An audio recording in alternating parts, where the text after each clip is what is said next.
The system we're about to look at is actually the greatest advance in navigation since the 18th century, when an accurate way to determine longitude was developed.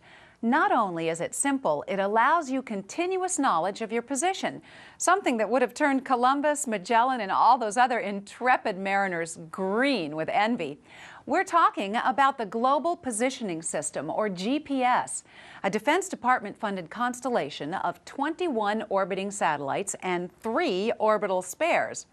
They're nearly 11,000 nautical miles above the Earth and complete an orbit about every 12 hours.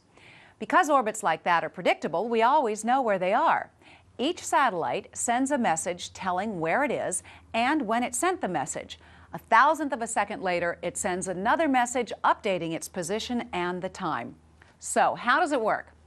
Well, the GPS uses time to measure distance. Your GPS receiver notes the time it received the satellite signal. Since the satellite told the receiver when it sent the signal, the receiver's computer does a quick subtraction and figures out how long it took for the signal to arrive. So now the GPS's computer whips out its electronic E6B and says, let me see now. Radio waves travel at 186,300 miles per second, and that signal took 60 thousandths of a second to get here, so the satellite was 11,178 miles away. Just your basic plain old time speed distance problem. Your Skyhawk's GPS can do this with several satellites at the same time. If it can find out how far it is from any 4 satellites simultaneously, it knows where it, your Skyhawk, and you are. And in theory, that's all there is to it. Although there's a little glitch getting all those clocks ticking on the same time. Now, the clocks in the satellites are accurate to 1 billionth of a second. Clocks like that went for $100 grand a piece in 1986 dollars. So the one in your Skyhawk's GPS isn't quite that good. But your GPS's computer knows all those distances should end up in a single point. It performs some mathematical mumbo-jumbo, figures out what its clock's error must be, and everything is hunky-dory. And that's why there's a delay in getting information when you first fire up your GPS. But enough computer talk. Let's look at the goods. Okay, this is the little wonder right here. Now, as we touch on some of the GPS's capabilities, you may want to explore more of its features. That's okay, but the only place to study and become acquainted with the GPS is on the ground. When you're flying, you want to be head up looking for traffic, not head down trying to learn a detailed procedure.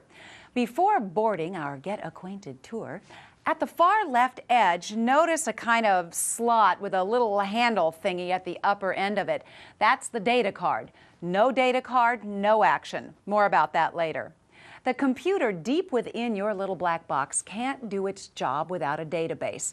And like all other programs and operating systems out there, this one has many, many capabilities, many more than you actually need. But as you use them, you'll discover more and more useful features. Heck, just as with other computers, if you identify a task you need done, you can drag out the manual and teach yourself how. Later, you'll learn a couple of ways to back up navigation procedures that you've already learned in previous lessons.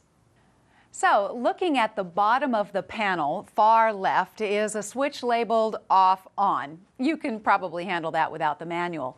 Then there are 7 white buttons across the bottom. Later on, we'll be using 3 of them, and we'll explain each one when we need it. Just above the buttons are 11 labels of 3 letters each. Some of the labels seem recognizable, like VOR, NDB, NAV, and SET. Others are a little more esoteric. You can think of each as being a chapter in a book, and each of the chapters may contain several pages. When we get over on the far right of the GPS head, we'll show you how to select a chapter or a page. The first 3 of those labels contain all 7 volumes of the airport facility directory and more. Yep, that's one of the reasons for the data card. Depending on whether a 28-day, 56-day, or quarterly replacement cycle has been chosen for your Skyhawk, your GPS could be more current than the printed version of the airport facility directory. We're not going to take advantage of all that information yet, but we'll cover some of the basic functions. Other functions you'll learn when you prepare for your instrument rating. Just browsing the manual will alert you to a wealth of possibilities. Moving over to the far right of the GPS, you'll see a double knob which works in conjunction with the cursor button here. If the cursor button is not activated, the outer knob selects the chapter and indicates the selection by displaying a little line over the specific chapter. The inner knob turns the pages in the selected chapter, and the page number and chapter identification are displayed here at the bottom of the narrow left panel. Now, if the cursor button is pushed in, the word cursor appears at the lower left of the screen, and the other knob moves the cursor around in the display screen. The cursor shows up as an underline, and the selected element flashes. Now, the cursor moves in the direction the knob is turned. Clockwise moves the selection to the right. Counterclockwise moves the selection to the left. And the inner knob gives you individual letters or numerals which show up in the flashing spot.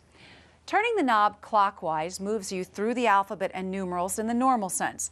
Counterclockwise gives the reverse. Be sure that the inner knob is pushed in when you're doing this, or the computer will start trying to anticipate your choices. If the inner knob is pulled out when you turn it, the display will start filling in all the blanks with the next item from the database that is in alphabetical sequence. The display item being changed with the inner knob wraps around, meaning when you get to the end, it just starts the sequence over again. And be aware that there's one blank spot between the 9 and the A. Finally, GPS uses language that differs a bit from what you've learned earlier. It says waypoints when it refers to what you've been calling checkpoints. Any known location is a waypoint. An airport, a VOR, an NDB, a specified latitude and longitude, and so forth. If it can be located on a navigation chart or you can put it there, it qualifies.